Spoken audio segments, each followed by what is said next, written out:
እነዚህን ሶስት ምዕራፎች አብረን እናያለን። አስቀድመን ግን ጥቂት ስለ መጽሐፉ አጠር ያለ ዳሰሳ እናደርጋለን። ምክንያቱም ዳሰሳ ማድረግ ስላለብን ማለት ነው። የሕዝቅኤል መጽሐፍ እንግዲህ እስካሁን ከዘፍጥረት ድረስ አይደለ እኔ እንኳን በኋላ የተቀላቀልኩት እያነበባችሁ የመጣችሁት ከዘፍጥረት ጀምሮ ነው። አሁን በአጻጻፍ ዘዬውም አዲስ የአጻጻፍ ባህሪ ልትላመዱ ነው ከዚህ በኋላ ማለት ነው።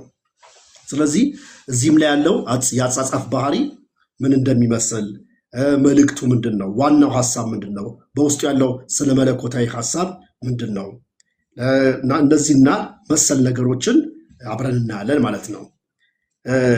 የሕዝቅኤል መጽሐፍ የትንቢተ ሕዝቅኤል መጽሐፍ ልክ እንደ ኢሳይያስም ልክ እንደ ኤርሚያስም እንደ ሁለቱም መጽሐፍ ፍርድና ተስፋን አብሮ የያዘ ነው። በእስራኤል ላይ የተነገረ ፍርድ አለ፣ የተነገረ ቁጣ አለ። ያንን የያዘ ነው። እግዚአብሔር እስካሁን እንዳየነው በትንቢተ ኢሳይያስም በትንቢተ ኤርሚያስም ውስጥ እንዳየነው እግዚአብሔር ተቆጥቶ አይቀርም። ነገር ግን እግዚአብሔር ምሕረት አለው፣ እግዚአብሔር ርኅራኄ ያለው፣ እግዚአብሔር ፍቅር አለው። ሕዝቅኤል ላይ ደግሞ እግዚአብሔር ተስፋውን ወይም ደግሞ እስራኤልን የጠፋችውን እስራኤልን የረከሰችውን እስራኤልን ከተሞቿ የፈረሱባትን መቅደሷ የፈረሰባትን ካህናቶቿ የፈረሱባትን እስራኤል እንደገና እንደ አዲስ አድሳለሁ ነው የሚለው። እንደ አዲስ አድሳለሁ ወይም ደግሞ በሕዝቅኤል በራእይ ያየው በጣም ውብ ከተማ ውብ መቅደስና በጣም ደግሞ ያማረና ያጌጠ ልብስ የለበሱ ካህናት የሚያገለግሉበትን የመስዋዕት ሰርክ በራእይ ይናገራል። ስለዚህ እግዚአብሔር በሕዝቡ ቢቆጣ በሕዝቡ ቢያዝንም በዛው ፈጽሞ ሕዝቡን አልጣላቸው። ታዲያ የሕዝቅኤል መጽሐፍ ብዙ ርዕሰ ጉዳዮችን በስፋት ይዳስሳል። ለምሳሌ እግዚአብሔር የአሕዛብን የፍጥረትም ጌታ ሉዓላዊ መሆኑን ይናገራል። እንደገናም ደግሞ እግዚአብሔር አሁን ባለፈው ስናይ አሦርና እስራኤልን ግብፅና እስራኤልን ነበረ። አሁን ደግሞ ሌሎችም ጎረቤት ሀገሮችንም ጨምሮ ልክ ኤርሚያስ ላይ ወደ መጨረሻው ላይ እንዳየን በእነዚህ ሁሉ ላይ ደግሞ እግዚአብሔር አምላክ እንደሆነ እናያለን። በጣም አስገራሚው ነገር በሕዝቅኤል መጽሐፍ ውስጥ ይሄ ብቻ ሳይሆን ኪዳኑንና መገኘቱን ከኢየሩሳሌም ከተማ ጋርና በኢየሩሳሌም ከተማ ውስጥ ካለችው መቅደስ ጋር ብቻ ያደረገው ሕልውናን መገኘቱን ክብሩን ከዛ ጋር ብቻ ያደረገው አምላክ አሁን ከመቅደሱ ወጥቶ በባዕድ ምድር ሕዝቡ ባልሆነው ምድር መገኘቱን አድርጓል። ይሄም በጣም በመጽሐፍ ውስጥ አስገራሚው ነገር ነው ማለት ነው። ስለዚህ ስለ እግዚአብሔር ክብር ይናገራል፣ ስለ እግዚአብሔር መገኘት ይናገራል። ስዕላዊ በሆነ መልኩ ያቀርብልናል፣ ያሳየናል። የእግዚአብሔር ክብርን መገለጥ ይነግረናል። እንደ ሌሎቹ መጽሐፍት እንደ ኢሳይያስም እንደ ኤርሚያስም ፍርድ፣ ተስፋን ከዚሁ ከእግዚአብሔር ክብር መገለጥ ጋር ከእግዚአብሔር ክብር መሄድ ጋር ከእግዚአብሔር ክብር መመለስ ጋር አብሮ አያይዞ ይነግረናል። በሕዝቅኤል መጽሐፍ ውስጥ ከሌላው ነገር ለየት ያለ ባህሪው ምንድን ነው? የእግዚአብሔር ክብር መጣ ይላል፣ እንደገና ደግሞ የእግዚአብሔር ክብር ሄደ ይላል። ስለዚህ ክብር ይመጣል ይሄዳል ወይ የሚለውንም ስናይ አዲስ ኪዳን ላይ እንዲህ አይነቱን ነገር ባናገኝም በሕዝቅኤል መጽሐፍት ውስጥ ግን እናገኛለን። እንደገና አንደኛ ሳሙኤል ላይ ይካቦድ ክብር ከእስራኤል ሸሸ፣ ምክንያቱም ታቦቱ ተማረከ። እንደገናም ደግሞ የእስራኤልም ኃያላን በፍልስጤማውያን እጅ ወደቁ። ስለዚህ ክብር ከእስራኤል ሸሸ ይላል። እዚህም ቦታ ላይ በግልጽ በሆነ ቋንቋ የእግዚአብሔር ክብር ነበር፣ የእግዚአብሔር ክብር ሄደ ይላል። እንደገና ሲሄድ ያየሁት ክብር ተመልሶ መጣ የሚል እንዲህ አይነት ነገሮችን ሲያስቀምጥ እናያለን። ስለዚህ ፍርድ አለው፣ ከዛ ተስፋ አለው። እነዚህም በግልጽ ያሳያል። ታዲያ በእነዚህ ምዕራፎች ውስጥ በ48ቱ ምዕራፎች ውስጥ የምናገኘው ቁልፍ ቃል አለ። በሁሉም ምዕራፎች ውስጥ 62 ጊዜ የተጻፈ ነው። እኔ እግዚአብሔር እንደሆንኩ ያውቃሉ የሚል ቃል አለ። እኔ እግዚአብሔር እንደሆንኩ ያውቃሉ። መጽሐፉ በሶስት ምድብ ይመደባል። የመጀመሪያው ምድብ ከምዕራፍ 1 እስከ ምዕራፍ 24 ድረስ ነው። ከምዕራፍ 1 እስከ ምዕራፍ 24 ድረስ ያለውን በምንመለከትበት ጊዜ እስራኤል ላይ የሚመጣውን ፍርድ ወይም በእስራኤል ላይ የሚመጣውን የእግዚአብሔርን ቁጣ ያሳየናል። ከምዕራፍ 1 እስከ ምዕራፍ 24 በእነዚህ 24 ምዕራፏም ውስጥ እግዚአብሔር እስራኤልን ሲቀጣ እጁን በእነሱ ላይ ሲያደርግ ቁጣውን ሲገልጥባቸው ምንድነው እግዚአብሔር የፈለገው ብለን ስንል እኔ እግዚአብሔር እንደሆንኩ ያውቃሉ፣ እኔ እግዚአብሔር እንደሆንኩ ያውቃሉ የሚለውን ነው። እንደገና ከቁጥር 25 እስከ ቁጥር 32 ያለውንም ስንመለከት በአሕዛብ ላይ ስለሚመጣ ፍርድ ይናገራል። በእነዚህ ቁጥሮች ውስጥ ደግሞ በጎረቤት ሀገሮች በአሕዛብ ላይ የመጣውን የእግዚአብሔርን ፍርዱ፣ ቁጣው፣ እጁ እነዚህንም ሀገሮች ሁሉ ምን አድርጋለች? ነክታለች። በዚህም ውስጥ እነዚህን አሕዛብ ሀገሮች እግዚአብሔር ሲቀጣቸው አሁንም በዚህ ውስጥ ምንድነው እግዚአብሔር መግለጥና ማሳየት የፈለገው? እኔ እግዚአብሔር እንደሆንኩ ያውቃሉ። ሶስተኛው ምድብ ከምዕራፍ 33 እስከ ምዕራፍ 48 ያለው ነው። ይሄ ደግሞ በእስራኤል ላይ ስለሚመጣው ተሐድሶ የሚናገር ነው። እግዚአብሔር እስራኤልን እንደሚያድሳት በእነዚህ ክፍሎች ውስጥ ተሐድሶን እናያለን። መቅደሱ ይታደሳል፣ ከተማው ይታደሳል፣ የአገልግሎት ስርዓት ሁሉ ይታደሳል፣ ምድሪቷ በኢኮኖሚ ትበለጥጋለች። ይህን ሁሉ ነገር ያሳያል። ይሄም ሲሆን ከቅጣቷ ተመልሳ የእግዚአብሔር እጅ የእግዚአብሔር በትር ቅጣቱን አቁሞ ደግሞ ተሐድሶን በህዝቡ ላይ ሲያመጣ እግዚአብሔር ምንድን ነው የሚፈልገው? ምን እንዲታወቅለት ነው የሚፈልገው? እኔ እግዚአብሔር እንደሆንኩ ያውቃሉ። ስለዚህ እነዚህ 62 ጊዜ የተጠቀሱት ይህ አገላለጽ ወይም ይህ አባባል በሁሉም ምዕራፎች ውስጥ እናያለን። በፍርድም ውስጥ፣ በተስፋውም ውስጥ፣ በተሐድሶም ውስጥ በአሕዛብ ላይ በሚመጣው ፍርድ ላይ እኔ እግዚአብሔር እንደሆንኩ ያውቃሉ የሚለው አለ። ስለዚህ እኔ ፍርድን ሳመጣ ነው አሁን እግዚአብሔር እያለ ያለው። እኔ ፍርድን ሳመጣ፣ እኔ ስቀጣችሁ፣ እንደገናም ደግሞ እኔ ምሕረትን ሳሳያችሁ፣ እኔ ሳሳድዳችሁ፣ እንደገና ደግሞ በእናንተ ላይ ያለኝን ፍቅር ስገልጥ፣ ሁለቱንም ነገር ሳደርግ፣ ይሄ የእግዚአብሔር ባህሪ ነው። እግዚአብሔር ይቀጣል፣ እግዚአብሔር ይቆነጥጣል፣ እግዚአብሔር ደግሞ መልሶ የቀጣውን የቆነጥጠውን ህዝብ ደግሞ ያክማል። በእነዚህ ሁሉ ውስጥ እኔ እግዚአብሔር አምላካችሁ እንደሆንኩ እኔ እግዚአብሔር መሆኔ ይታወቃል ይላል። እግዚአብሔር ይመስገን። ይሄ በመጽሐፍ ውስጥ የምናገኘው ዋና ነገር ነው። እሺ፣ ሕዝቅኤል ማለት ምን ማለት ነው? ሕዝቅኤል ማለት የስሙ ትርጉም እግዚአብሔር ያበረታል፣ ያጠነክራል ማለት ነው። እግዚአብሔር ያበረታል፣ እግዚአብሔር ያጠነክራል። በመጽሐፍ ውስጥ ስሙ ራሱ ትልቅ ትርጉም አለው፣ ትልቅ ፍቺ አለው። ለምሳሌ ምዕራፍ 1 ላይ ሲዘጋ እንደሞተ ሰው ሆንኩኝ ይላል። ከዛ ደግሞ እንደገና እግዚአብሔርን ባየው ጊዜ እንደሞተ ሰው እንደገና ቁም አለኝና አነሳኝ ይላል። እንደገና ምዕራፍ 3 ላይ ሄዳችሁ ስታነቡት አትፍራቸው፣ ሂድና ንገራቸው ብሎ ያበረተዋል። ሂድና ንገራቸው፣ እንዳትፈራቸው፣ ግንባርን አጠነክራለሁ ይለዋል። ስለዚህ እግዚአብሔር ሲያበረታው እግዚአብሔር ያበረታል፣ እግዚአብሔር ያጠነክራል። በእነዚህ አንገተ ደንዳና በሆኑ ግንባራቸው በሚያስፈራ ቋንቋቸው የሚታወቅ ነገር ግን እኔንም አንተንም የማይቀበሉ የቀድሞውንም ነቢያቶች ያልተቀበሉ ህዝቦች ናቸው። ነገር ግን ምን አደርግሃለሁ? አበረታሃለሁ፣ አጠነክራለሁ፣ አትፍራቸው ይላል። ስለዚህ እዚህ ውስጥ ያለው እያንዳንዱ ነገር ከሕዝቅኤል ስም ጋር ተመሳሳይነት አለው፣ ሕዝቅኤልን ከማበረታታት ጋር። ሌላው ሕዝቅኤል ከምርኮ በፊትም ከምርኮም በኋላ ልክ እንደ ኤርሚያስ ያለ ያገለገለ ካህንም ነብይም ነው።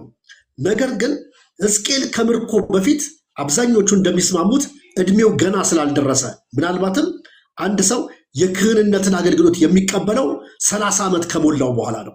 ስለዚህ እሱ 30 ዓመት ስላልሞላው እድሜው ገና ስላልደረሰ ምናልባት ወጣት ስለነበረ ከተማረከ በኋላ ተማርኮም ወደ ባቢሎን ከዛ እርሻ ወዳለበት ወደ ኮቦር ወንዝ ከሄደ በኋላ ክህንነትን ጀምሮ ሊሆን ይችላል። ስለዚህ ጥቂት ህይወቱ ከምርኮ በፊትም አገልግሎት እንደነበረው እናያለን። ለምን? ምዕራፍ 1 ላይ የሚጠቅሳቸው ሰዎች የሚጠቅሳቸው ነገስታት አሉ። በእነሱም ዘመን ኤርሚያስ በነበረበት ዘመን እርሱም ያገለግል እንደነበረ እናያለን ማለት ነው። እንግዲህ ስለ ሕዝቅኤል ታሪክ የምንናገረው ከመጽሐፉ ነው። እሱ ከጻፈው ከመጽሐፉ ውጪ የሕዝቅኤልን ታሪክ የምናገኝበት ሌላ እንትን የለም፣ ሌላ ክፍል የለንም። ወደ ነገስታት መጽሐፍ ብንሄድም አናገኘውም። የነገስታት መጽሐፍ ላይ የሕዝቅኤል ታሪክ አናገኘውም። የሕዝቅኤል ታሪክ ሙሉ ለሙሉ ያለው በምርኮ ውስጥ ነው። ስለዚህ ስለ ራሱ ከጻፈው በመነሳት የሕዝቅኤልን ታሪክ ከራሱ ከትንቢተ ሕዝቅኤል መጽሐፍ እናገኛለን ማለት ነው። እንግዲህ ከመጽሐፉ ስናገኝ በይሁዳ ንጉስ በዮአኪን ዘመን ምዕራፍ 1 ከቁጥር 1 እስከ 2 ቅድም ሰምተናል። እንደገና ከሰዴቅያስ በፊት ይህ ንጉስ ለ3 ወር የነገሰው ንጉስ ነው። ለ90 ቀን ማለት ነው። ለ90 ቀን የነገ ያኔ ነው ሕዝቅኤል የተጠራው። ቁጥር 1 እና ቁጥር 2 ታነባለሁ። በ30ኛው ዓመት በ4ኛው ወር በ5ኛው ቀን በኮቦር ወንዝ አጠገብ በምርኮኞች መካከል ሳለው ሰማያት ተከፈቱ፣ እኔም እግዚአብሔርን አየው። ንጉሱ ዮአኪን በተማረከ በ5ኛው ዓመት ንጉሱ ዮአኪን ታሪኩን ስንመለከት ለ30 ቀን የነገሰ ንጉስ ነው። እንግዲህ በጣም አጭር ዕድሜ ነው። በ30 ቀን አንድ ንጉስ የስራውን ፍሬ ማሳየት አይችልም። ለምሳሌ በእኛ ሀገር ብቻ ሳይሆን በሌላውም ሀገር ሊሆን ይችላል ብዬ አስባለሁ። በአሰሪና በሰራተኛ ህግ ውስጥ አንድ ሰራተኛ ስራ ከተቀጠረ በኋላ የመተያ ጊዜ ያለው 45 ቀን ይሰጠዋል፣ ወይ 60 ቀን 2 ወር ይሰጠዋል። ከ2 ወር በኋላ ነው ወይ ቋሚ ይደረጋል ወይም ደግሞ ስራውን በብቃት አልተወጣህምና ከአንተ የተሻለ ባለሙያ እንፈልጋለን ተብሎ ይቀጣል። የመተያ ጊዜ አለው። ስለዚህ በእንደዚህ አይነት ትልቅ ኃላፊነት በንግስና ውስጥ ሆነው ይህ ንጉስ ጥንካሬው ደካማ ጎኑም ምኑም አልታወቀም። ምክንያቱም ለ90 ቀን ለ3 ወር ብቻ የነገሰ ንጉስ ነው። ስለዚህ ከዛ በኋላ ተመልሶ ወደ ባቢሎን ምድር እንደሄደና በባቢሎን ምድር እንደተቀመጠ እናያለን።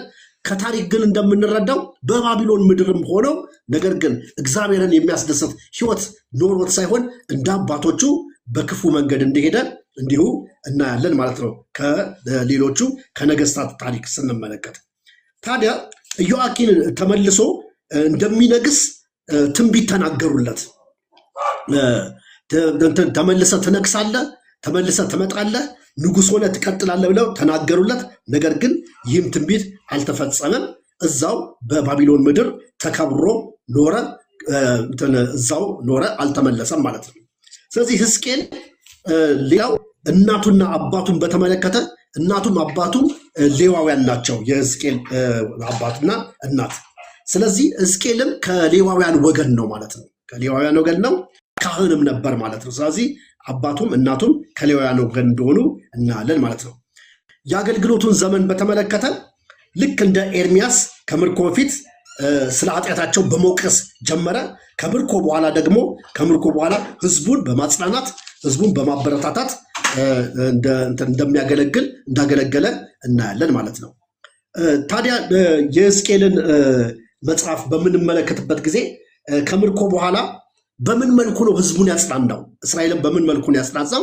ሲያጽናና ያለው ምንድነው? የአባቶቻችሁ ከተማ ብትፈርስም እግዚአብሔር ሌላ ከተማ ይሰጣችኋል፣ አዲስ ከተማ አላችሁ። መቅደሱ ቢፈርስም አዲስ መቅደስ አለ።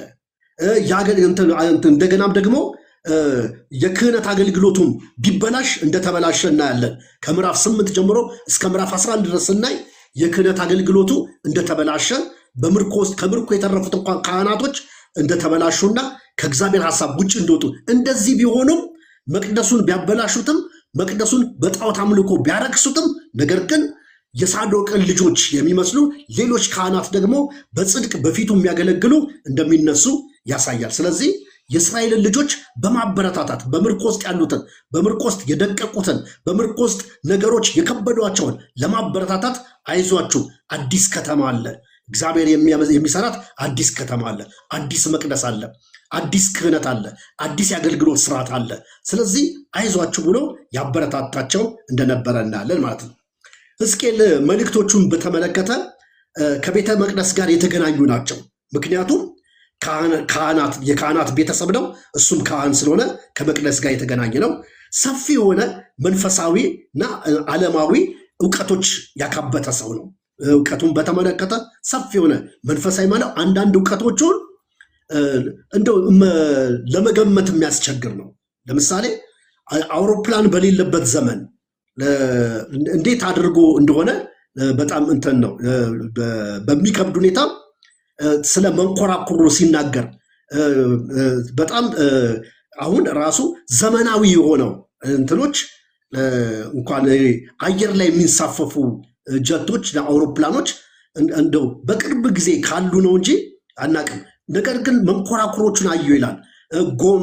ጎማቸውን ሁሉ አይኖች የሞሉበት መንኮራኩር ሲንሳፈፍ አየሁ ይላል። ከተማውን ሲዞር አየሁ ይላል። እና ስለዚህ አውሮፕላን በማይታወቅበት ዘመን ነገር ግን እሱ በራእይ እንዲህ አይነት ነገር አይቶ ይናገር ነበርና ይሄ በጣም አስደናቂ ነገር ነው። ስለዚህ እውቀቱ በጣም ላቅ ያለ ነው። የጻፈበትን መንገድ ስናይ፣ መረጃ አጠቃቀሙን ስናይ፣ የሰነድ አጠቃቀሙን ስናይ በጣም ግልጽ የሆነ ታሪክ ለእያንዳንዱ ነገር ዓመተ ምሕረት፣ ቁጥር፣ ወር፣ ነገስታቶቹ ስንት ዘመን እንደቆዩ፣ ምን እንደቆዩ፣ እንዴት እንደሆነ እያንዳንዱን ነገር በመረጃና በማስረጃ አስደግፎ ነው የጻፈልን። ስለዚህ ከሌሎቹ አጻጻፍ በጣም በተሻለ መልኩ ግልጽ በሆነ መልኩ ጽፎልናል።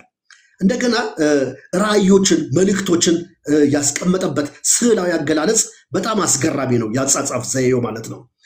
እግዚአብሔርን ያየበት ሁኔታ፣ አራቱን እንስሶች ያየበት ሁኔታ፣ መቅደሱን ያየበት ሁኔታ፣ እነዚህን ያያቸውን ራእዮችና ህልሞች የጻፈበትና ያስቀመጠበት ስዕላዊ አገላለጽ መንገዱ በጣም የሚገርም ነው። እንደገና የስዕል ችሎታም ነበረው። እግዚአብሔር የነገረውን ነገር ስዕሉ አስቀምጧል። ስለዚህ ሰዓሊም ነበር። ስለዚህ እነዚህ ሁሉ ነገሮች ችሎታዎች ነበሩት ማለት ነው። መልእክቱን ያስተላለፍበት ዘይቤ ምንድን ነው?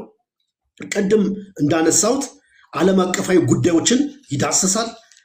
የመርከብ ስራን፣ መንኮራኩርን ያነሳል። ቅድም እንደተናገርኩት እንደገና ሌላው የመልእክቱን ያስተላለፈበት ዘዴ አቡ ቀለምሲሳዊ አጻጻፍ ይባላል። አቡ ቀለምሲሳዊ ማለት ትዕምርታዊና ምስላዊ የሆነ የአጻጻፍ ዘዬን ነው የተከተለው። ይህ አቡ ቀለምሲስ የሚባለው ወይም አፖካሊፋ ሊትሬቸር ከሚባለው ወይም ደግሞ ራእያዊ ጽሑፍ ከሚባለው ከዛ የመጣ ነው። ስለዚህ ትምህርታዊ የሆኑ ምስሎችን፣ ህልሞችን፣ ራእዮችን እነዚህን ሁሉ ነገሮች ያስቀምጣል። ቁጥሮች አሉት፣ ቀንድ አለው፣ እንስሳቶች አሉ፣ ከዋክብት አለ፣ መላእክት አለ። እነዚህ ነገሮች ሁሉ በአንድነት አጣምሮ መልእክቱን ያስተላልፋል ማለት ነው። ስለዚህ እነዚህ አፖካሊፋ ሊትሬቸር የአጻጻፍ ዘዬው አንድን ነገር ወይም በራእይና በምስል ያየውን ነገር ለህዝቡ በምርኮ ለነበረው ህዝብ ግልጽ በሆነ መንገድ እንዲረዱት አድርጎ በጥሩ አጻጻፍ ጽፎላቸዋል። እንዲህ አይነት ጽሑፍ ከዚህ በኋላ ነው የዘካርያስን መጽሐፍ ስናነብ፣ የዳንኤልን ትንቢተ ዳንኤል ስናነብና ዮሐንስ ራእይን ስናነብ ነው የምናገኘው። የዚህ ጽሑፍ ዓላማ ምንድን ነው? ወይም ደግሞ ይዘቱ ምንድን ነው? የአቡ ቀለምሲሳዊ ጽሑፍ ይዘት ምንድን ነው? በሁለት ቡድኖች መካከል የሚደረገውን ትንቅንቆሽ የሚያሳይ ነው። በብርሃንና በጨለማ፣ በክፉና በመልካም፣ በጻድቃንና በኃጢአተኞች ወይ ደግሞ በጽድቅና በኃጢአት መካከል ያለውን ትንቅንቅ የሚያሳይ ነው። ታዲያ በዚህ ትንቅንቅ ውስጥ ሁሌ ጽሑፉ ሲዘጋ መልካም የሆነው ምን ያሸንፋል። ለምሳሌ ዮሐንስ ራእይንም ስናይ ዲያብሎስን፣ ሰይጣንን በአውሬ በዘንዶ ይመስለውና ነገር ግን ዓለምን ያስጨነቀው ቅዱሳንን ያስጨነቀው ይሄ አውሬ ይሄ ዘንዶ ተሸነፈ። በማ ተሸነፈ ይለናል? የታረደው በግ ነው ያሸነፈው ይላል። ስለዚህ በእንደዚህ አይነት መልኩ ነው የሚዘጋው። ስለዚህ የሁለት ዓለሞችን ልዩነት በሁለት ዓለሞች መካከል ያለውን ትንቅንቅ ያስቀምጥና በኋላ መልካም የሆነው ጽድቅ የሆነው ብርሃን የሆነው የክር ወይም ደግሞ ክርስቶስ ወይም ደግሞ አማኞች ድሉ የነሱ እንደሆነ ያበስራል ማለት ነው። ምንም በሚኖሩበት ምድር በመከራ ውስጥ፣ በስደት ውስጥ፣ በአስቸጋሪ ሁኔታ ውስጥ አማኞችን ቢኖሩ ወይም ደግሞ በዘመኑ በሕዝቅኤል ዘመን የነበሩት አይሁዳውያን በምርኮ ውስጥ ሆነው ቢንገላቱም፣ ቢቸገሩም፣ ቢጨነቁም ያለ መቅደስ፣ ያለ ሀገር፣ ያለ ንጉሥ ቢኖሩም ነገር ግን ይሄ ነገር ያልፋል፣ ከዚህ ነገር በኋላ ሌላ ድል ይመጣል የሚል ትምህርታዊና ምስላዊ በሆነ መንገድ ጽሑፎቹን አቅርበዋል ማለት ነው። ታዲያ እነዚህ ጽሑፎች ባህሪያቸው ፍርድና ተስፋን አብረው የያዙ ናቸው ማለት ነው።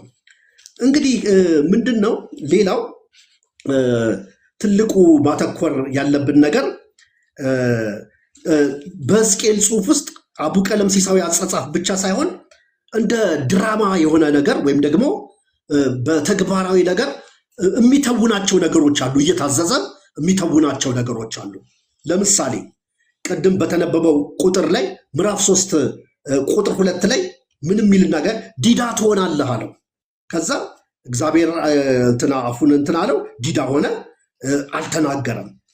እንደገና ደግሞ ስዕል ሳል ይለዋል። ስዕል በማሳል ስዕሉ የስዕል ክሎትም ነበረው። ስዕሉን በመሳል የእግዚአብሔርን ሐሳብ የእግዚአብሔርን መልእክት ያስተላልፋል። ስንደርስበት ክፍሉ ላይ ስንመጣ ስለምናገኝ ነው። ምዕራፍ 4 ከቁጥር 1 እስከ 2 እናንተ ልታነቡ ትችላላችሁ። ይሄ ብቻ አይደለም። የብረት ምጣድ ወስደህ ይለዋል። የብረት ምጣድ ወስደህ በአንተና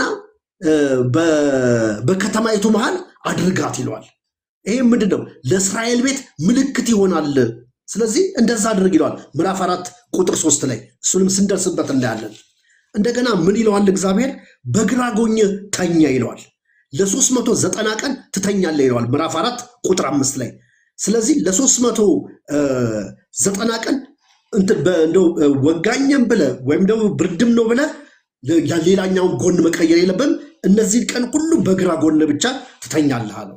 ከዛ እንደገና እግዚአብሔር ሌላ ትእዛዝ ያዘዋል። በቀኝ ጎንም ትተኛለህ ይለዋል። እንደገና ቀይርና ለ40 ቀን በቀኝ ጎን ትተኛለህ ይለዋል። ስለዚህ ይህንን በማድረግ እግዚአብሔር የሚያዘውን ነገር ሁሉ በማድረግ በመታዘዝ እግዚአብሔርን ደስ ያሰኝ ነበረ። እንደገና ሌላ ፊትህን ወደ ኢየሩሳሌም ታቀናለህ አለው። ከዛ ይሄ አንዱን ጎንህን ወይም ደግሞ ክንድህን ራቁትህን አድርገህ ከዛ ትተኛለህ አለው። እግዚአብሔር ይህንን አዘዘው። ስለዚህ የእስራኤልን ከበባዋን የኢየሩሳሌምን ከበባዋን ለማሳየት ራቁትህን ታደርጋለህ አለው። ራቁትን ሆነ በጀርባ ትተኛለህ አለው። ይህንንም ታደርጋለህ። እንደገና ደግሞ የተለያዩ እህሎችን አንድ ላይ አድርግና አለው። ልክኛ ምጥን ምናምን እንደምንለው አይነት የተለያዩ እህሎችን አድርግና እነዚህን እህሎች አንድ ላይ አድርገህ ጋግረህ 390 ቀን ትበላለህ አለው። ምግብ ሳትቀይር የምትበላው እነዚህን ብቻ ነው ብሎ እግዚአብሔር አዘዘው። ከዛ በየጊዜው 6 እጅ እያደረገ ያንን እያደረገ እንዲመገብ አዘዘው። እንደ የገብስ ግንጎች አድርጎ ሰርቶ እንዲመገብ አዘዘው። ይህንንም አድርጋለው። ምዕራፍ 4 ቁጥር 12 ላይ እናገኘዋለን። እንደገና ምዕራፍ 4 ቁጥር 15 ላይ ሕዝቅኤል ምን አለው? የምግብ ንጽህናን በተመለከተ ሲያዘው ምን አለው? የምትበላው አለው ይህንን ምግብ ስትሰራ ወይም ደግሞ ይህን ምግብ ስታበስል የምታበስለው በሰው ፋንድያ ነው አለው። ወይም ደግሞ በእዳሪ ነው የምታበስለው አለው። ከዛ ሕዝቅኤል ይህን ነገር እንዴት እንደዚህ አይነት የረከሰ ነገር እንደዚህ አይነት ነገር እንዴት አድርጌ እመገባለሁ አለው። ምክንያቱም ካህን ነዋ ሲለው እግዚአብሔር ከዛ ምን አለው? እሺ ብሎ ቀየረለትና በእንስሳ ፋንድያ ወይም በኩበት እንደ አገር ቤት ኩበት እንደሚባለው በእንስሳ ፋንድያ እየጋገረ እንዲመገብ እግዚአብሔር ሲያዘው እናያለን ማለት ነው። ስለዚህ ሕዝቅኤል እነዚህን ነገሮች ታዞ ድራማቲካል በሆነ መንገድ እግዚአብሔርን በመታዘዝ ያገለግል ነበር። በዚህ ውስጥ እግዚአብሔር ለሕዝቡ መልእክት ነበረው፣ ለሕዝቡ የሚያስተላልፈው መልእክት ነበረው። ታዲያ የሕዝቅኤል መጽሐፍ ትንሽ የገጠመው ተግዳሮት ምንድን ነው? አይሁዳውያን በበዓላታቸው ቀን ለማንበብ ይቸገሩ ነበረ። መጽሐፉን ተግዳሮት ገጥሞት ነበረ። ምክንያቱም ከሙሴ መጽሐፍት ጋር በተለይ ከዘጸአትና ከዘኍልቍ ጋር የሚቃረን ነገር አለው። ከምዕራፍ 46 በኋላ ያለውን በምንመለከትበት ጊዜ አዲሱን መቅደስና የአዲሱን መቅደስ ስርዓት በምናይበት ጊዜ እግዚአብሔር በዘጸአትና በዘኍልቍ ላይ ካዘዘው የመቅደስ ስርዓት ጋር የማይገናኝና ወይም ደግሞ እርስ በርሱ የማይስማማ ነገር አለው። ስለዚህ በበዓላቶቻቸው ላይ የሕዝቅኤል መጽሐፍ እንዲነበብ ተቸግረው ነበረ። በኋላ የአይሁድ አፈታሪክ ላይ ወይም ደግሞ የአይሁድ ትውፊቶች ምን ይላሉ? ኤልያስ በመጨረሻው ቀን ስለሚመጣ ኤልያስ በሚመጣበት ጊዜ ሙሴና ሕዝቅኤልን ያስታርቃል፣ መጽሐፍቶቹንም እንዲታረቁ ያደርጋቸዋል የሚል እንትን አላቸው፣ እምነት አላቸው። ግን አፈታሪክ ነው። በእነሱ አፈታሪክ ውስጥ ኤልያስ ሲመጣ ያስታርቃል። ምክንያቱም ሰፊ የሆነ ልዩነት ስላላቸው ነው። ሕዝቅኤል በራእይ ያየው መቅደስና ሕዝቅኤል በራእይ ያየው የአገልግሎት ስርዓት የክህነት ስርዓት ሙሴ ከሰጠው የክህነት ስርዓትና ሙሴ ከሰጠው ነገር ጋር ፈጽሞ ምን የማያደርግ ነው፣ የማይገናኝና የማይመሳሰል ነው። ስለዚህ እነዚህን የተጣረሱ ነገሮችን ኤልያስ በኋላ ያስታርቃል ብለው አፈታሪክ አለ፣ እንደዛ ብለው ያስባሉ። እሺ፣ መጽሐፉ ፍርድና ተስፋን የያዘ ነው ብለናል። ቅድም እንደተነጋገርነው በፍርድና በተስፋ ውስጥ ሲፈርድም ሲቆጣም ሲቀጣም እኔ እግዚአብሔር እንደሆንኩ ታውቃላችሁ እንዲያውቁ ነው ይሄን ቅጣት የሚያደርገው። እንደገና ደግሞ ተስፋ ሲሰጥ ተሐድሶን ሲያመጣ ሲያድሳቸው እኔ እግዚአብሔር እንደሆንኩ ያውቃሉ ይላል። በሁለቱም ዓላማው በቁንጥጫውም ውስጥ እንደገና ደግሞ በተስፋውና በታድሶም ውስጥ በሁለቱም ውስጥ የእግዚአብሔር ዓላማ ምንድን ነው? እኔ እግዚአብሔር እንደሆንኩ ያውቃሉ የሚለው ነው። እሺ ይህን ካልን ክፍል አንድን እንመልከት ማለት ነው። ክፍል አንድ ከምዕራፍ 1 እስከ ምዕራፍ 24 ድረስ ያለው ማለት ነው ፍርድ በእስራኤል ላይ የሚለውን ማለት ነው። ቀደም ስከፋፍላላችሁ እንዳየነው ፍርድ በእስራኤል ላይ የሚለውን ክፍል አንድን ነው የምናየው። ከክፍል አንድ ውስጥ ዛሬ ከኔ ጋር ከምዕራፍ 1 እስከ 3 ነው የምናየው።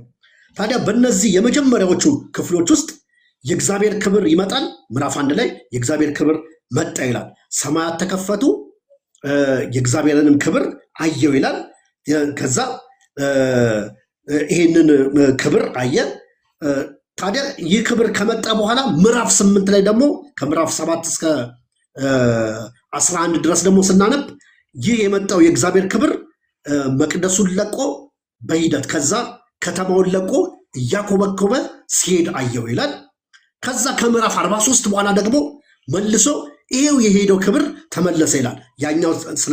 ያኛውን በኋላ ስለምናይ በእነዚህ 24 ምዕራፎች ውስጥ የእግዚአብሔር ክብር እንደመጣና እንደሄደ ይናገራል ማለት ነው። ለምን የእግዚአብሔር ክብር ሄደ? ለምን ህዝቡ ተማረከ? ለምንድን ነው የእግዚአብሔር ፍርድ የእግዚአብሔር ቁጣ በህዝቡ ላይ የሆነው? ከኢሳይያስ ጀምሮ በተለይ የኤርምያስን መጽሐፍ ስንመለከት ይህንን በሰፊው እያየመትናል። ግን ሕዝቅኤል ዋና ዋና ምክንያት ብሎ አቅርቧል። ከኤርምያስም ጋር የሚመሳሰላለው ለየት ያለም ነገር አለው። የመጀመሪያው ደም አፍሳሾች ናችሁ፣ ስለዚህ ደም አፍሳሾች ስለሆናችሁ የተማረካችሁት የእግዚአብሔር ፍርድ የእግዚአብሔር ቁጣ ያገኛችሁ በዚህ ምክንያት ነው ይላቸዋል። ሁለተኛው የጣዖት አምልኮ ያሳያል። በጣዖት አምልኮ ውስጥ ህዝቡ ብቻ ሳይሆን ካህናቱም ተሳታፊ እንደነበሩ ከምዕራፍ 7 ጀምሮ እስከ ምዕራፍ 11 ድረስ እናገኛለን። ሁለተኛው ምክንያት እንደ እስራኤል እንደ ይሁዳ እንደ ህዝብ ብቻ ሳይሆን እንደ ማህበር ብቻ ሳይሆን ካህናቶቿም ጭምር በዚህ ጣዖት አምልኮ እንደተሳተፉና በዚህ ጣዖት አምልኮ ውስጥ እንደተነከሩ ያሳያል። ሁለተኛው ይሄ ነው። ሶስተኛው ከእኔ ጋር ያላችሁን ቃል ኪዳን አፍርሳችኋል ይላል። ቃል ኪዳኑን አፍርሳችኋል ይላል። ይሄንንም በእነዚህ 3 ዋና ዋና ምክንያት ምን አደረጋቸው? እግዚአብሔር ቁጣውን በትሩን በእነሱ ላይ ያደረገ። ስለዚህ በእነዚህ 24 ቁጥሮች ውስጥ የምናየው የእግዚአብሔር ፍርድ ለምን ደረሰባቸው? የደረሰባቸው ለምክንያት ደም አፍሳሽ ነበሩ፣ ጣዖት አምላኪዎች ነበሩ። ቃል ኪዳናቸው ምን አድርገዋል? አፍርሰዋል። ስለዚህ በዚህ ምክንያት እግዚአብሔር እንደተቆጣና እጁን በእነሱ ላይ እንዳደረገ እናያለን ማለት ነው። እንግዲህ ከሰዓት አንጻር ቶሎ ወደ ክፍሎቹ ትንታኔ እንግባ ማለት ነው። ምዕራፍ 1ን ስንመለከት ከቁጥር 1 ጀምሮ እስከ ቁጥር 28 ቁጥሮች አሉት። እነዚህን 28 ቁጥሮች ከፋፍለን እናያለን ማለት ነው። የመጀመሪያው ቅድም ሲነበብ እንደሰማነው ከቁጥር 1 እስከ 3 ድረስ ሰማይ ተከፈተ ይለናል። ሰማይ ተከፈተ ይለናል። ሰማይ በተከፈተ ጊዜ ይህንን ራእይ ሰማይ ሲከፈትና የእግዚአብሔርን ክብር ያየው የት ሆኖ ነው? በኮቦር ወንዝ ሆኖ ነው። ይህ ወንዝ ይለዋል፣ ግን ወንዝ አይደለም፣ እንደ ካናል ነው። ምናልባትም ከኤፍራጥስ ወንዝ የተጠለፈ ኮቦር ወንዝ አካባቢ ወይም ደግሞ ኮቦር ወንዝ አካባቢ ያለው የእርሻ መሬት ስለሆነ ሕዝቅኤልንም ጭምር ሌሎችንም ወደ ኮቦር ወንዝ የባቢሎን ንጉሥ ወስዷቸዋል። እዛ አካባቢ ሆነው እንዲኖሩና እንዲያርሱ እንዲያለሙ ማለት ነው። ስለዚህ የኮቦር ወንዝ ቦይ ነው፣ የተቀደደ ቦይ ነው። ስለዚህ እዛ ቦታ ላይ ሆኖ ሕዝቅኤል ራእይ ያያል። የሚገርመው የሕዝቅኤልን መጽሐፍ ስናነብ ሕዝቅኤል በአካል ኢየሩሳሌም ሄዶ አያውቅም። ነገር ግን በተደጋጋሚ በራእይ ኢየሩሳሌም ይሄድ ነበረ። የእግዚአብሔር መንፈስ አነሳኝ፣ እጆቼን ይዞ አደረገ፣ ይዞኝ ሄደ፣ መቅደሱን አሳየኝ፣ ከተማይቱን አሳየ እያለ በራእይ ግን ኢየሩሳሌም ከተማ እየሄደ ያይ ነበረ። ስለዚህ ይሄ በጣም አስገራሚው ነገር ነው። በአካል ሄዶ አያውቅም፣ በራእይ ግን ያይ ነበረ። ስለዚህ እነዚህን ሁሉ 48ቱንም ምዕራፍ ሲጽፍልን የት ሆኖ ነው የተጻፈልን? በኮቦር ወንዝ ሆኖ እዛ ሆኖ ነገሮችን ያይና ነገሮችን ይቃኝ ነበር። የእግዚአብሔር እጅም በላይ ላይ ነበረች ስለሚል የእግዚአብሔር እጅ በላዩ ላይ ሆና አይምሮውን፣ ስሜቱን፣ አንደበቱን ሁሉን ነገር ስለተቆጣጠረችው ኮቦር ወንዝ ላይ እዛ ገጠራማ ወይም ደግሞ የእርሻ ቦታ ላይ ሆኖ ኢየሩሳሌምን ብቻ ሳይሆን ዓለም አቀፍ ትንቢቶችንም ያመጣ ነበረ። ታላላቅ ራእዮችን ያይ ነበረ። እዛው ቦታ ሆኖ እነዚህን ነገሮች ያይ ነበረ። ስለዚህ ትልልቅ ራእዮችን ዓለም አቀፍ ትንቢቶችን የተናገረው ኮቦር ወንዝ ላይ ሆኖ ነው። ከዛ ሳይነቃነቅ እነዚህን ነገሮች ሁሉ ማየት የቻለ ሰው ነው ማለት ነው። ሌላው እዚሁ በእነዚህ 3 ቁጥሮች ውስጥ አንድ አብረን ማየት ያለብን በ30ኛው ዓመት በ4ኛው ወር በ5ኛው ቀን ይላል ሕዝቅኤል። ይህ አጻጻፉ መረጃን እያቀበለን ነው። ትክክለኛ መረጃን እያቀበለን ነው። እንደዚህ እያለ እያቀበለን ነው። ለምሳሌ ኮቪድ የነበረበትን ወራት ስንመለከት በእኛ በኢትዮጵያ አቆጣጠር አሁን በኮቪድ ጊዜ ካልኩኝ በኮቪድ ጊዜ 2012 በእኛ 2012 ከመጋቢት ወር ጀምሮ እንዲህ አይነት ችግር ነበረ፣ ኮቪድ ወረርሽኝ ገብቶ ነበረ ብዬ እላለሁ ማለት ነው። ልክ እንደዚሁ ለእያንዳንዱ ክስተት ቀን አለው፣ ወር አለው፣ ዓመተ ምህረት ይጠቅሳል። ስለዚህ በ30ኛው ዓመት ይላል። ይሄ አከራካሪ ነው። ይህ 30ኛው ዓመት ምንድን ነው? የትኛው 30ኛው ዓመት ነው? 3 መላምቶችና ሐሳቦች አሉ። እንግዲህ መርጠን እንወስዳለን። የመጀመሪያው የሕዝቅኤልን ዕድሜ የሚያሳይ ነው። የሕዝቅኤልን ዕድሜ የሚያሳይ ነው በ30ኛው ዓመት የሚለው ምክንያቱም የካህን ዘር ስለሆነ ካህናቶች ደግሞ ከ30 ዓመት በፊት ወይም ደግሞ 30 ዓመት ካልሞላቸው በክህነት አገልግሎት ማገልገል አይችሉም። ስለዚህ ሕዝቅኤል ከተማረከ በኋላ ወደ ኮቦር ወንዝ ከመጣ በኋላ 30 ዓመት ሞልቶታል ማለት ነው። ስለዚህ በ30ኛው ዓመት ብሎ ማሳየት የፈለገው ምንድነው? ዕድሜውን ነው። 30 ዓመት ሲሞላኝ የክህንነት አገልግሎትን ስቀበል እግዚአብሔር ምን አደረገኝ? ታየኝ፣ በኮቦር ወንዝ ሆኜ ሰማይ ተከፈቱ፣ ራእይ አየሁ የሚለው አንደኛው ምንድነው? 30 ዓመት የሚለው የራሱን ዕድሜ ልደቱን የሚያሳይ ነው የሚል ሐሳብ አለ። ሁለተኛው የንጉሥ ኢዮስያስን የለውጥ ዘመን የሚያሳይ ነው። ንጉሥ ኢዮስያስ የነበረውን ታድሶ ወይም ደግሞ የሕጉ መጽሐፍ ተገኘ ይላል። እንዳጠናችሁት እርግጠኛ ነኝ። መጽሐፉ ተገኘ፣ የሕጉ መጽሐፍ ተገኘ፣ ታድሶ አመጣ። ስለዚህ መጽሐፉ ከተገኘ ታድሶ ከመጣበት ቀን ጀምሮ ተቆጥሮ ልክ 30ኛው ዓመት የሚለውን ትርጉም ይዛል። 30 ዓመቱ ልክ ይህንን ራእይ ያየሁት ሕጉ ከተገኘ ወይም ደግሞ የሕጉ መጽሐፍ ከተገኘ ኢዮስያስ ታድሶ ካመጣ ከ30 ዓመት በኋላ ልክ በ30ኛው ዓመት የሚል ሁለተኛው ትርጉም፣ ሁለተኛው ሐሳብ ይሄ ነው ማለት ነው። ሶስተኛው የባቢሎንን ዘመን አቆጣጠር ነው። ይህ ምንድነው? የናቡከደነጾር አባት የባቢሎንን መንግስት ካጠናከረ በኋላ ከዛ በኋላ ራእዩን እስካየው ድረስ 30 ዓመቱ ነው። ልክ በ30ኛው ዓመት በባቢሎን አቆጣጠር መሰረት በ30ኛው ዓመት ሰማያት ተከፍተው ይህንን ራእይ አየው ይላል። ስለዚህ 3ቱም እንትኖች ናቸው፣ እንደ መላምት የቀረቡ ናቸው። ምናልባት ከዚህ ውስጥ ተራ ቁጥር 1 ነው ሊሆን የሚችለው። ምናልባት ዕድሜውን ሊያመለክት ይችል ይሆናል። 30 ዓመት እንደሞላው ልክ 30 ዓመት በሞላኝ ጊዜ ልክ 30ኛው ዓመቴ ላይ 30 ዓመት እንደሞላኝ ሰማያት ተከፍቶ ይሄንን ራእይ አየው የሚለው ምናልባት እሱ ሊሆን ይችላል ማለት ነው። እንግዲህ ሌላው በቁጥር 2 ላይ ያለው ዮአኪንን በተማረከ በ5ኛው ዓመት የሚለው ትንቢቱ ከተነገረ በኋላ ትክክለኛውን ዘመን ያሳያል። ዮአኪን ከተማረከ በ5ኛው ዓመት ስለሚል ትንቢቱ የተነገረበትን ትክክለኛ ዘመንም ያሳያል ማለት ነው። እሺ፣ የእግዚአብሔር መገኘት በባዕድ ምድር፣ ይሄ ትልቁ ዋናው በሕዝቅኤል መጽሐፍ ውስጥ ከባዱ ሐሳብ ነው። ለመሆኑ እግዚአብሔር ከእስራኤል ውጭ፣ ከኢየሩሳሌም ውጭ፣ ከመቅደሱ ውጭ ይገኛል ወይ? ህልውናውን ክብሩን ይገልጣል ወይ? ይገኛል ወይ ስንል ይሄ አጠያያቂ ነው። በተለይ ለአይሁዳውያን ከባድ ነገር ነው። ምክንያቱም የእግዚአብሔር መገኘት በመካከላቸው ስለሆነ ተስፋ ሲሰጥ እኔ በመካከላችሁ እገኛለሁ። ለምሳሌ በምድረ በዳው ጉዞ ውስጥ እግዚአብሔር በእሳትና በደመና ሆኖ አብሯቸው ከህዝቡ ጋር ይሄድ ነበረ። ስለዚህ የእግዚአብሔር መገኘት፣ የእግዚአብሔር አብሮ መሆን ጥላቸው ነው፣ ከለላቸው ነው፣ ማስፈራታቸው ነው። ጠላቶቻቸው እንዲፈሩ የሚያደርጋቸው ትልቅ መመኪያቸው ነው።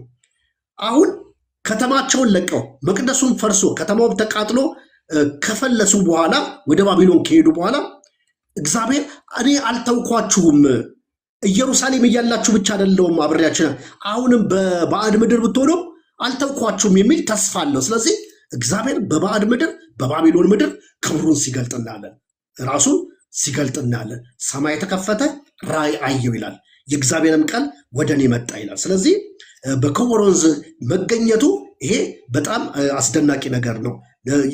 ከኢየሩሳሌም ውጪ እግዚአብሔር ክብሩን መግለጡ መገኘቱ ይሄ በጣም አስደናቂ ነገር ነው። ይሄ ለኛም ጥሩ ነው።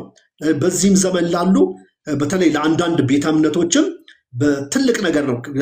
እግዚአብሔር ከመቅደሱ ውጪ አለ ብለው አያስቡ። እግዚአብሔር አለ፣ ከቤተክርስቲያን ውጪ እግዚአብሔር አለ። እግዚአብሔር ቤታችን ውስጥም አለ። ቤታችን ውስጥ በትዳር ውስጥ ሆነን ቤታችን ውስጥ እግዚአብሔር አለ። ስራ ቦታችን ላይ እግዚአብሔር አለ። እግዚአብሔር በሁሉ ቦታ አለ። ስለዚህ እንዲህ ብሎ ግን ማሰብ በብሉይ ኪዳን ከባድ ነበረ። ስለዚህ እግዚአብሔር በባዕድ ምድር በኮቦር ወንዝ እግዚአብሔር ክብሩን ገለጠ፣ ሰማያት ተከፈቱ፣ ክብሩን አየና ይሄ በጣም ትልቅና አስገራሚው ነገር ነው በመጽሐፍ ውስጥ። ሌላው የእግዚአብሔር እጅ በእኔ ላይ ነበረች ይላል። እዚሁ ላይ በእኔ ላይ ነበረች ይላል። ይህም አገላለጽ እግዚአብሔር አካል የሕዝቅኤልን አካል አእምሮን እግርና እጁን የተቆጣጠረው መለኮታዊ ኃይል እንደሆነ እናያለን። ስለዚህ ራእዩን ያየው በእግዚአብሔር ሙሉ ለሙሉ ቁጥጥር ውስጥ ሆኖ ነው ማለት ነው። እያንዳንዱን ራእይ ያየው ሙሉ ለሙሉ በሱ ቁጥጥር ውስጥ ሆኖ ነው። ስለዚህ በሱ ቁጥጥር ውስጥ ስለሆነ የእግዚአብሔር እጅ መጣች፣ ወደ ላይ ማነሳችኝ፣ ይዛኝ ሄደች፣ እንዲህም ቦታ አየው ይላል። ኢየሩሳሌምን አየው፣ መቅደሱን አየው፣ እያዞረ አሳየኝ ይላል። ይሄም ብቻ ሳይሆን ደግሞ ወደፊት ደግሞ የሚሆነውን ነገር ሁሉ ምን አደረገ? በእግዚአብሔር መንፈስ አይን በእግዚአብሔር መንፈስ ቁጥጥር ውስጥ ሆኖ ወደፊት የሚመጣውን ተስፋ ተሐድሶ እንደተመለከተ እናያለን። ይሄ ሙሉ ለሙሉ በባዕድ ምድር በምርኮ ውስጥ ሆኖ ሕዝቅኤል በእግዚአብሔር እጅ ቁጥጥር ውስጥ ነበረ። እግዚአብሔር አእምሮውን፣ እጁን፣ እግሩን፣ አንደበቱን ሁሉ ምን አድርጎት ነበር? ተቆጣጥሮት ነበረ። ምዕራፍ 4 ላይ ቅድም እንዳየነው እንዲያድርግ እንደዚህ ያድርግ፣ በጎንተኛ አንዴ በቀኝተኛ አንዴ ይህን ብላ ይህን ሳል እንደዚህ እያለው እግዚአብሔር እያዘዘው እግዚአብሔር ያዘዘውን ሁሉ እያከናወነ በእግዚአብሔር ቁጥጥር ስር መሆኑን ለእግዚአብሔር ሙሉ ለሙሉ መገዛቱን ያሳየበት መጽሐፍ ነው ማለት ነው። እንግዲህ ከቁጥር 1 እስከ 3 እንዳየነው የእግዚአብሔር ቃልና የክብሩን መገኘት አይተናል። ስለዚህ እግዚአብሔር መገኘቱን ወይም ደግሞ ክብሩን እንደገለጠ ወይም ደግሞ ሕዝቅኤልንም እንዳናገረው አይተናል። ሰማያት እንደተከፈቱ አይተናል። የእግዚአብሔር ዙፋን እንደነበረ አይተናል። የሚንቀሳቀስ የእግዚአብሔር ዙፋን ኢየሩሳሌም ብቻ የነበረ የእግዚአብሔር ዙፋን ሳይሆን በባቢሎን ምድርም የሚንቀሳቀስ የእግዚአብሔር ዙፋን በቤተ መቅደስ ቅጥርና ከቤተ መቅደስ ቅጥር ውጪ የሚገለጥ የእግዚአብሔር ክብር የእግዚአብሔር ዙፋን እንዳለ ይህንንም እናያለን ማለት ነው። ሌላው ከቁጥር 4 እስከ 14 ስንመለከት ምዕራፍ 1ን ሰማያዊ ማዕበል መምጣቱን ያሳያል። ሰማይ ተከፈተ ይለናል። ከዛ ከሰሜን መጣ ይላል። ከሰሜን መጣ ይላል። ከሰሜን የመጣው ለአይሁዳውያን ከሰሜን ሲመጣ ምንድነው? ጥፋት ነው ለነሱ የሚታያቸው። ምክንያቱም አሶርና ባቢሎን ከሰሜን እንደሚመጡ የእግዚአብሔር መቅጫ አድርገው ስለሚያዩቸው ለነሱ ይሄ ነው። ልክ እንደዚሁ ከሰሜን መጣ ይላል። ከሰሜን ግን የመጣው ምንድነው? እውነተኛው አምላክ ነው። በግርማው ነው የተገለጠው ከሰሜን። ስለዚህ በአውሎ ነፋስ፣ በደመና፣ በእሳት ውስጥ መጣ ይላል። ምናልባትም ሕዝቅኤል ምን እንዲያስቡ ፈልጓል መሰላቸው? ዘጸአት 19ን እንዲያዩ ፈልጓል። ሕጉ በመጣ ጊዜ ከሰማይ ሕጉ በእግዚአብሔር እጅ ተጽፎ በመጣ ጊዜ ተመሳሳይ ነገር ነበር። የሲና ተራራ ጨሰ፣ ተቃጠለ። ነጎድጓድ፣ መብረቅ፣ እነዚህ ሁሉ አውሎ ነፋስ፣ እነዚህ ሁሉ ድምፆች ነው። ሕጉ በመለከትና በእሳት ነበልባል፣ በደመና በእንደዚህ አይነት መንገድ ነው የመጣው። ስለዚህ ያንን እንዲያስታውሱም ያደርጋል ሕዝቅኤል። ስለዚህ እነዚህ ተፈጥሯዊ መገለጫዎች ሕጉ ሲሰጥ እንደነበረ ሁሉ አሁንም ሕዝቅኤል ራእዩን በሚያይበት ጊዜ እነዚሁ ነገሮች ተከሰቱ። ንፋስ ተከሰተ፣ አውሎ ነፋስ ተከሰተ፣ ደመና ተከሰተ፣ እሳት ተከሰተ። ስለዚህ በዚህ ውስጥ እግዚአብሔር እንደመጣና እንዳናገረው እናያለን። ስለዚህ በባቢሎን ምድር የተገለጠው አምላክ ምንድነው? እንደ ሩቅ አምላክ ሳይሆን እንደ ቅርብ አምላክ በባዕድ ምድር በምርኮ ውስጥ ላሉት ጣልቃ ገብቶ እንደሚታደግ አምላክ እግዚአብሔር በእነዚህ ክብር እንደተገለጠ እናያለን። ሌላው አራቱን ሕያዋን ፍጥረታት እናያለን። እነዚህ አራቱ ሕያዋን ፍጥረታት ዮሐንስ ራእይ ላይም እናያቸዋለን። ከፍ ያለ ማዕረግ ያላቸው የመላእክት አይነት ናቸው። እነዚህ ፍጡራን እንደ የመላእክት አይነቶች ናቸው። የተለያዩ መላእክቶች አሉ። በኢሳይያስም ላይ እንዳየነው ሱራፌል የሚባል ብዙ ናቸው።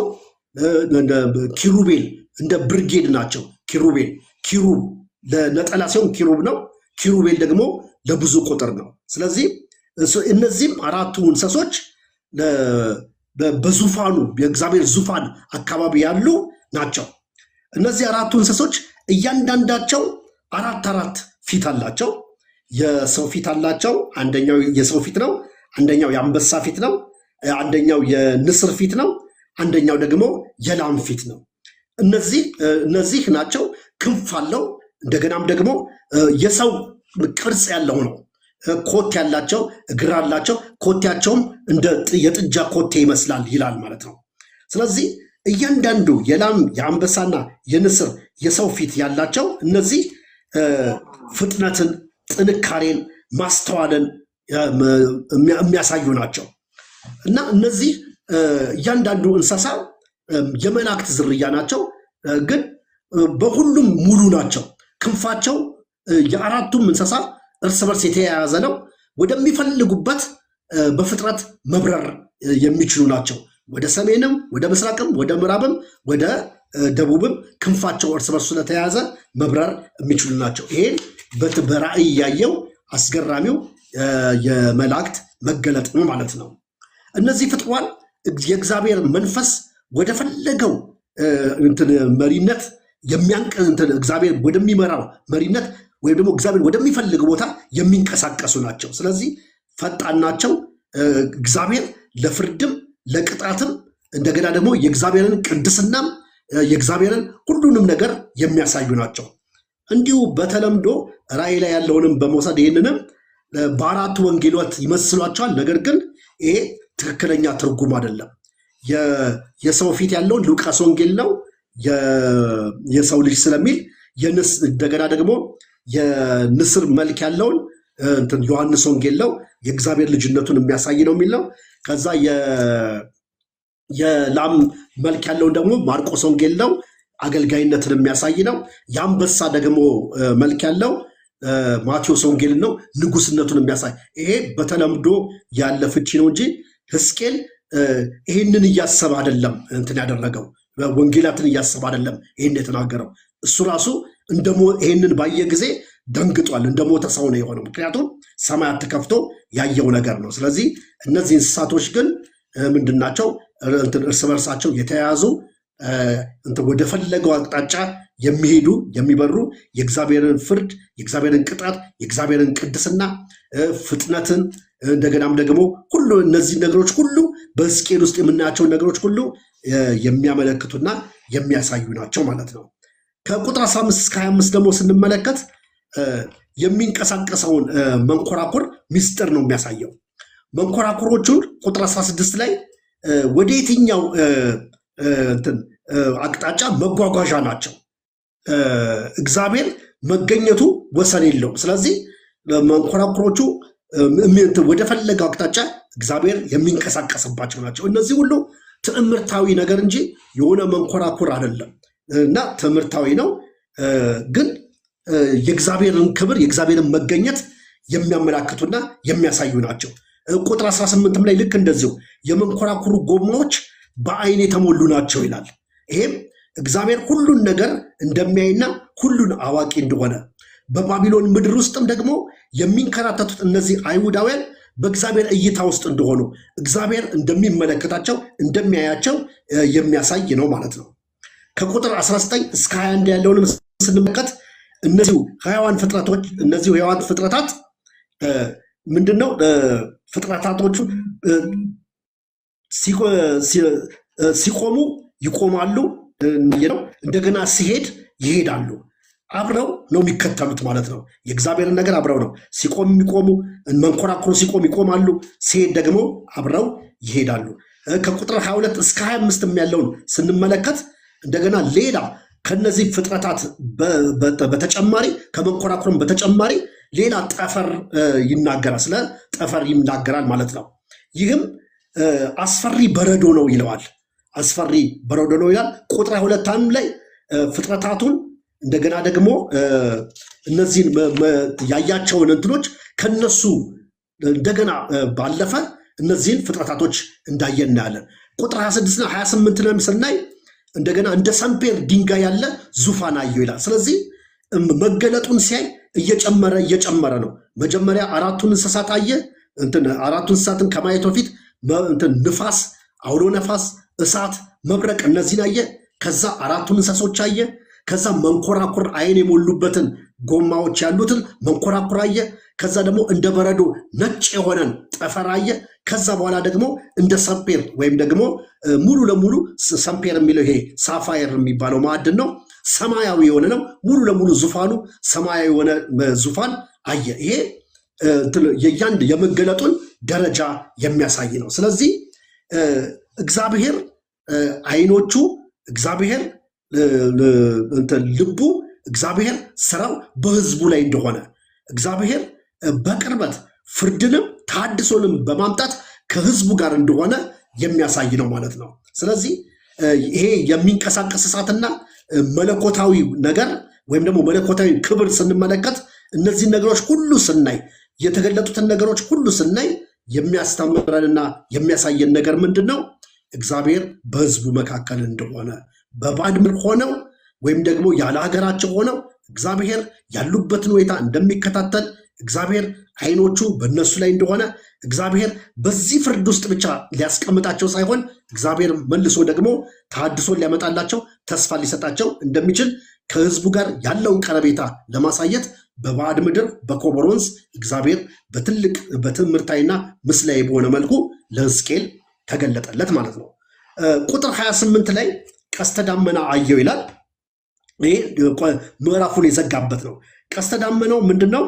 ልክ ዘፍጥረት ምዕራፍ 9 ላይ እንዳለው ከዚህ በኋላ ምድርን በውሃ አላጠፋም ተብሎ ኪዳን እንደገባው ሁሉ ልክ እንደዚሁ እግዚአብሔር ህዝቡን በበደላቸው እንደ እሳት በተመሰለው ቢቀጣቸው፣ ነገር ግን ቀስተ ደመናው ምንድነው የሚያሳየው? ኪዳኑን ነው የሚያሳየው። ከነሱ ጋር መሆኑን ፈጽሞ እንደማያጠፋቸው ፈጽሞ እንደማይጥላቸው ለማሳየት ያንን ተመሳሳይ የሆነው ዘፍጥረት ላይ ያለውን አይነት ኪዳን እንደሚገባላቸው እናያለን ማለት ነው። እንግዲህ ምዕራፍ 1 ይህን ይመስላል። በእንደዚህ አይነት ሩጫ ወደ ምዕራፍ 2 ልግባ። ምዕራፍ 2 10 ቁጥሮች አሉት። እነዚህ 10 ቁጥሮች የነቢዩን መጠራት የሚያሳዩ ናቸው። የሕዝቅኤልን መጠራት ነው። እግዚአብሔር ሕዝቅኤልን ለተልኮ እንደጠራው እናያለን ማለት ነው። ስለዚህ ሕዝቅኤል ከእግዚአብሔር ተልኮ ይቀበላል። በምዕራፍ 1 ላይ ልክ ያየነው ያንን አስፈሪው መለኮታዊውን አምላክ በየደረጃ ያየነው አራቱ እንስሶች፣ መንኮራኩር፣ ከዛ በረዶ ያለበትን ጠፈር፣ ከዛ ሰማያዊ ዙፋን፣ ቀስተ ደመና ብለን በጣም ልዩ ትምህርታዊና ምስላዊ የሆነ ነገር እንዳየን ሁሉ ያንን ያየነው የእግዚአብሔር ክብር ያ የእግዚአብሔር መገለጥ ከዛ ወደ ምን ይቀየራል? ምዕራፍ 2 ላይ ወደ ቃል ይቀየራል። ወደ ትእዛዝ ተለወጠ ማለት ነው። እግዚአብሔር ወደ ቃልና ወደ ትእዛዝ ወደ ተልኮ ሲቀይረው እናያለን። ምዕራፍ 2 ከቁጥር 1 እስከ 2 ስንመለከት የሰው ልጅ የሚል ቃል እናገኛለን። እርሱም የሰው ልጅ ሆይ ተነስ አለኝ ይላል። ለምንድን ነው ተነሳ ያለው? ሕዝቅኤል እነዚህን ባየ ጊዜ ተደፋ፣ በግንባሩ ተደፋ፣ በቃ እንደሞተ ሰው ሆነ።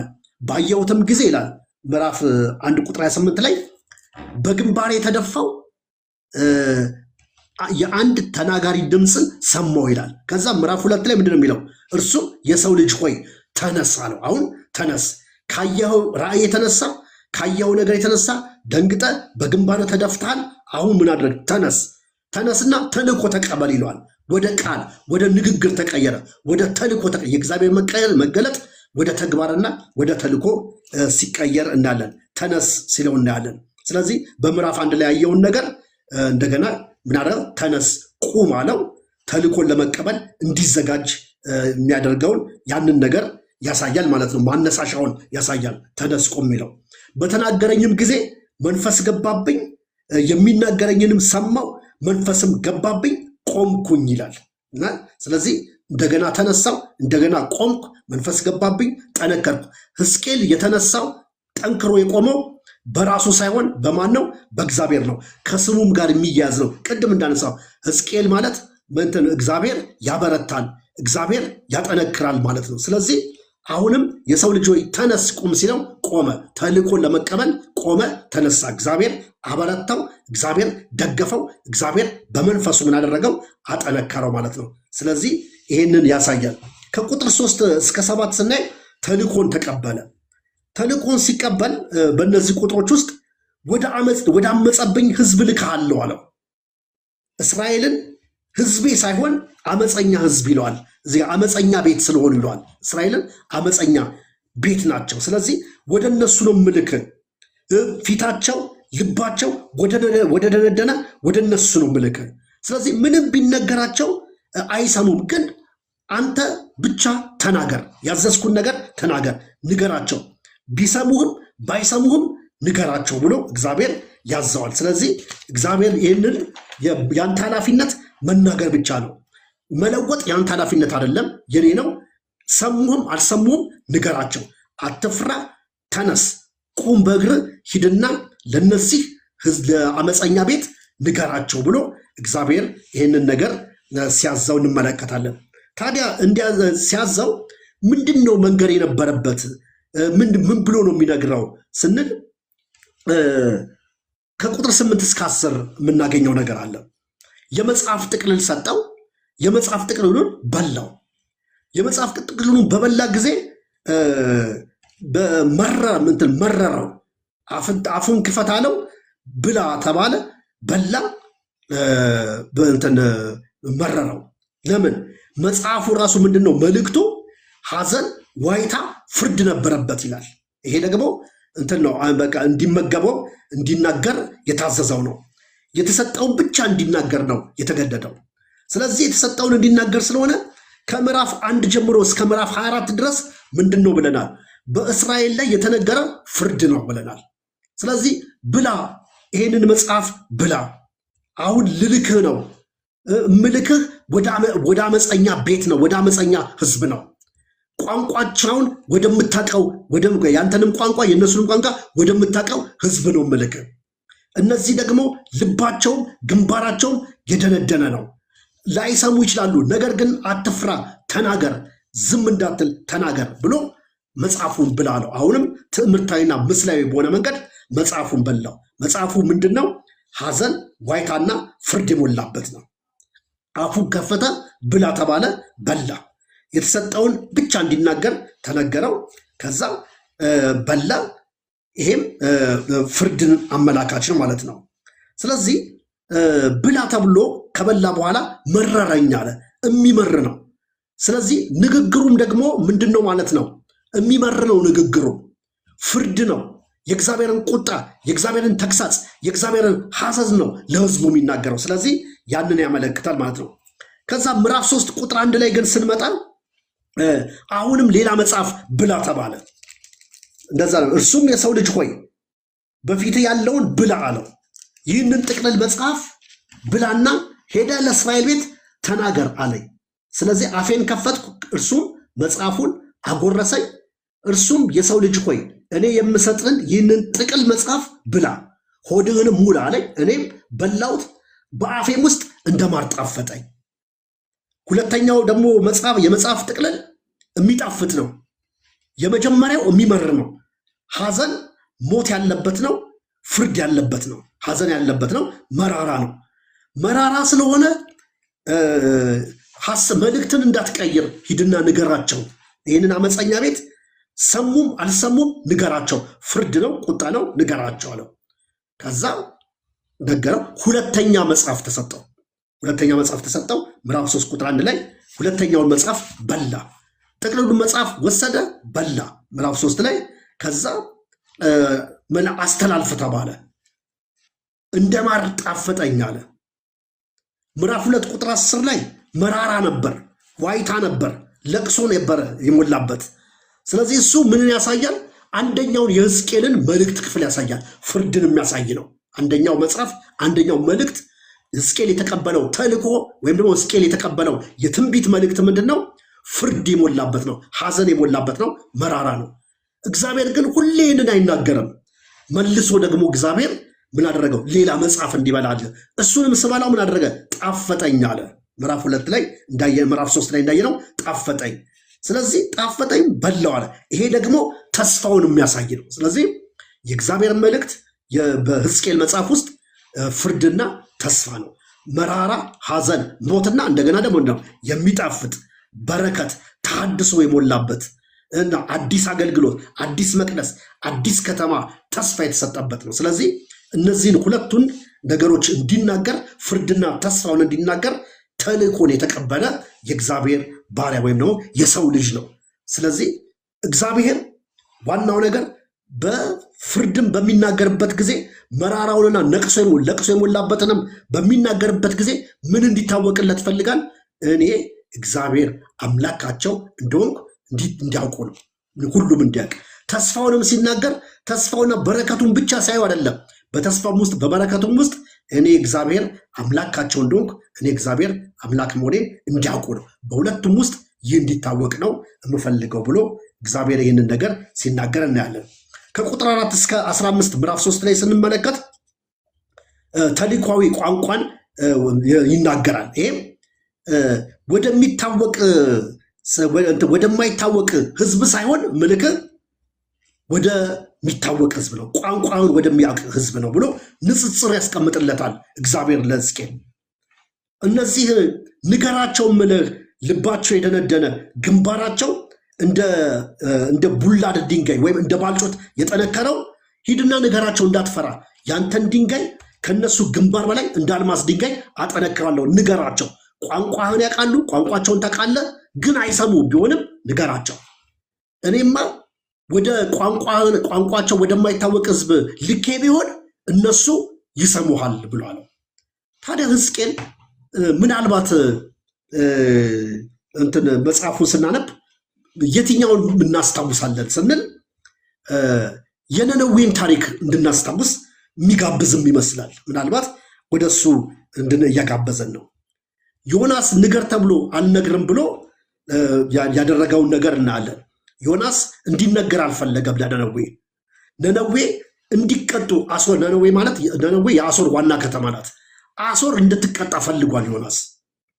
ስለፈለገ ሄዶ ከነገራቸው ሊመለሱና ንስሐ ሊገቡ እግዚአብሔር ይቅር ሊላቸው ነው። ይህንን የእግዚአብሔርን ልብ ስለሚያውቀው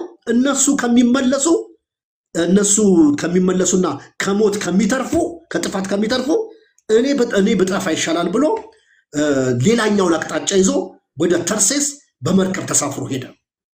እግዚአብሔር አውሎ ነፋስ አስነሳ ይላል። እግዚአብሔር መርከቡ እንዲናወጥ አደረገ ይላል።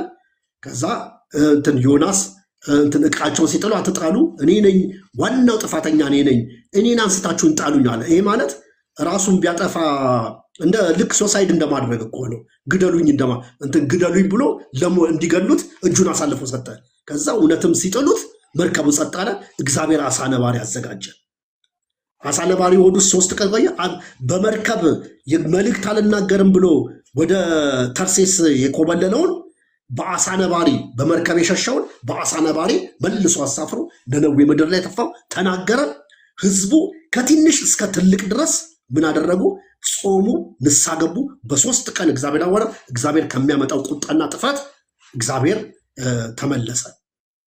እነዚህ ቋንቋቸው የማይታወቅ ሲነገራቸው ይሰማሉ። ነነዌን ለማስታወስ ነው። አሕዛብ ቋንቋቸው ወደማይታወቅ ዮናስ ተልኮ ንስሐ ገብተው ከጥፋት ተርፈዋል። እነዚህ ግን አመፀኛ ቤት ናቸው፣ አይሰሙህም። ግንባራቸው ጠንካራ ነው፣ ልባቸው ደንዳና ቢሆንም ንገራቸው ይሏል። ስለዚህ እስራኤልና አሕዛብን አነጻጽሮ እግዚአብሔር ለሕዝቅኤል ምን ይሏል? አሕዛብ ቢሆኑም ይሰሙኛል። አሕዛብ ምንም ነገር ብነግራቸው ይሰሙኛል፣ ሕዝቤ ግን አይሰማኝም። ግን ባይሰማኝም ምን አድርገው ንገረው ብሎ እንዲነገር እንዳዘዘ እናያለን ማለት ነው። ስለዚህ ስለ ወደ እነዚህ ቋንቋ ግንባራቸው ጠንካራ ወደ ሆነው ወደ እነዚህ ላከ። ሕዝቅኤልን ላከው። ሕዝቅኤል ሊናገር ወደ እነሱ ሄደ። እነዚህ የእግዚአብሔር ሕዝብ ወይም አመፀኛ ቤት ያላቸው ከዚህ በፊት አንዱን ነቢይ ልክ እንደዚሁ እንደ ኤርሚያስ ነግሯቸው ታስታውሱ እንደሆነ ኦሪዮን የተባለው ሰው ሊገሉት ሲሉ ፈርቶ ወደ ግብፅ ሸሽቶ ነበረ። ሕዝቅኤልን ግን ፈርቶ እንዳይሸሽ እንዲጋፈጥ እግዚአብሔር ሲያደፋፍረው እናያለን። ተጋፈጥ፣ ሂድ፣ ግንባርን አጠነክራለሁ አበረታው እግዚአብሔር። ሕዝቅኤል ማለት እግዚአብሔር ያበረታል ማለት ነው። እግዚአብሔር ይደግፋል፣ እግዚአብሔር ያግዛል ማለት ነው። አበረታው፣ አገዘው፣ ደገፈው። ሂድና ንገራቸው፣ ቢቃወሙም ንገራቸው፣ ቢጠሉም ንገራቸው፣ ቢገሉም ንገራቸው ብሎ እግዚአብሔር ገፋው። ባሪያውን ሕዝቅኤልን ገፋው። ሕዝቅኤል ሄዶ ነገራቸው። ሁለት ነገር ነገራቸው። መራራውን መጽሐፍና ጣፋጩን መጽሐፍ ነገራቸው። ፍርዱን ነገራቸው። እግዚአብሔር በመጨረሻ የሚያመጣውን ደግሞ ተስፋ ነገራቸው ማለት ነው። ቁጥር 15 ላይ ሕዝቅኤል ዝም ብሎ ነገሩ ከባድ ስለሆነ ዝም ብሎ አልተናገረም። የሚገርማችሁ ኳይት ታይም ወሰደ። ለ7 ቀን የጽሞና ጊዜ ወሰደ። ለ7 ቀን ተቀመጠ። ጉዳዩን ሲያሰላስል ምን ያህል ነገሩ እንደከበደው ለመናገር ምን ያህል በልብ ውስጥ እንደከበደው የእግዚአብሔርን ፍርድ ለመናገር ከዛ በኋላ የሚመጣውን የእግዚአብሔርን ተስፋ ለመናገር ምን ያህል እንደከበደው ስናይ ለ7 ቀን ተቀመጠ ይላል። ለ7 ቀን የጽሞና ጊዜ ያዘ። ለ7 ቀን ጸጥ አለ። በእግዚአብሔር ፊት ጸጥ ብሎ ተቀመጠ። እግዚአብሔር ግን በ7ኛው ቀን መልእክት ይዞ መጣ። ከቁጥር 26 እስከ 27 ያለውን አንብበነዋል ቀደም። የጉበኛ መለኪያን ሲናገር እናያለን። ምንድን ነው የሚለው? አንድ ጉበኛ በቅጥር ላይ የቆመ ጉበኛ ጠላት ሲመጣ አይቶ መለከት ነፍቶ ባያስጠነቅቅ ደሙ በማ ላይ ነው? በጉበኛው ላይ ነው አለው። ነገር ግን ጉበኛው ቢያስጠነቅቅና ጠላት መጥቶ ቢያጠፋቸው ጉበኛው ከደሙ ምንድን ነው? ነፃ ነው አለው። ስለዚህ በዚህ የጽሞና ጊዜ ውስጥ እግዚአብሔር ለምን ይህንን ተናገረው? አሁንም ደሙ በእጅ ላይ እንዳይሆን ሂድና ንገራቸው። የበላሃቸውን እነዚህን 2 መጽሐፍቶች ሄደ ንገራቸው። ሐዘን ያለበትን፣ ምሬት ያለበትን፣ ሞት ያለበትን መራራውን መጽሐፍ ንገራቸው። ፍርዱን ሄደ ንገራቸው።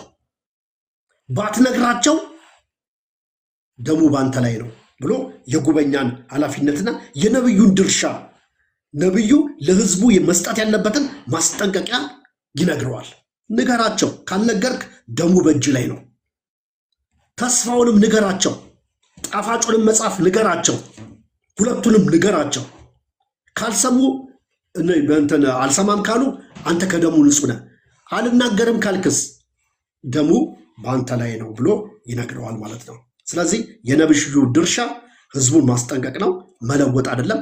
መለወጥ ግን የነሱ ድርሻ ነው። ስለዚህ ሕዝቅኤል ይህንን መልእክት በዚህ መልኩ ሲነግራቸው እናያለን። እግዚአብሔር የተመሰገነ ይሁን። እዚህ ጋር ጨርሻለሁ።